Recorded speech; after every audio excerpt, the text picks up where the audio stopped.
Nandito naman po tayo ngayon, no, sa Pizza Hut, sa SBMA. Ito ay nasa loob ng Petron gas station. So, hintay lang natin yung take out food natin. Sir, huwag mo kalimutan yung spaghetti, ha? Tsaka yung manok. Tsaka dalawang extra rice. Okay, okay. Hindi pa kaibigan natin si manager dito. Nag-vlog kasi ako. Dito sa... Anong highway ito, sir? Anong pangalan ng highway? Rizal Highway. Rizal Highway. SBMA, no? Yes. Okay. Rizal Highway, hindi pa ready ang pagkain natin. So, tayo ay lalabas muna. So, makikita mo sa province, no? Ako, napaka-traffic din. Oh, tayo kang bata ka, oh. Ito ay Petron.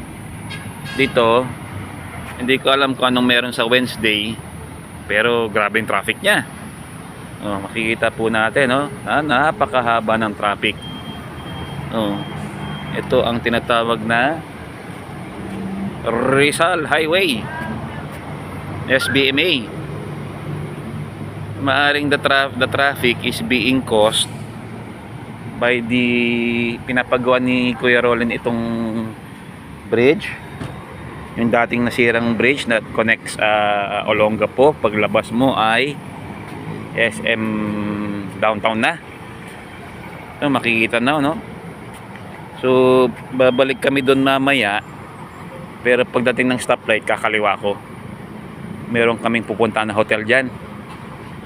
Ano? Si Kuya Roland is in Manila kasi bago yung chairman ng BCDA. So malamang na-extend yung meeting ni Kuya Roland, no?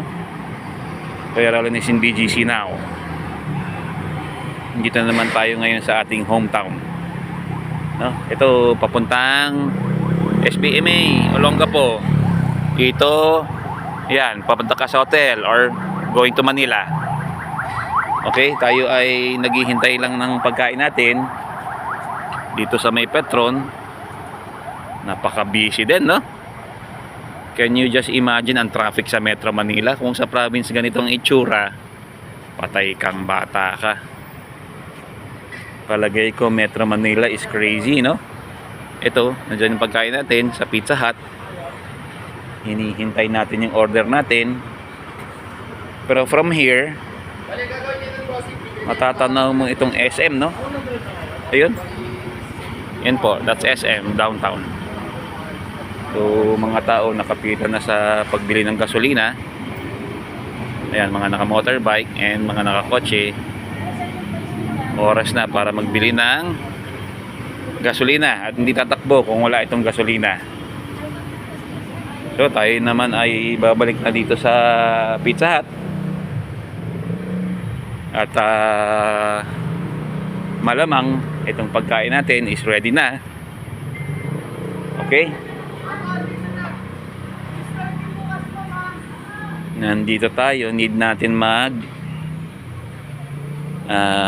load mamaya ng internet, para hindi masira. Okay? Okay? Mukhang hindi pa ready yung pagkain natin. Hintayin natin yung pagkain. Okay. Okay. Hindi pa ready, no? Hindi pa ready ang food.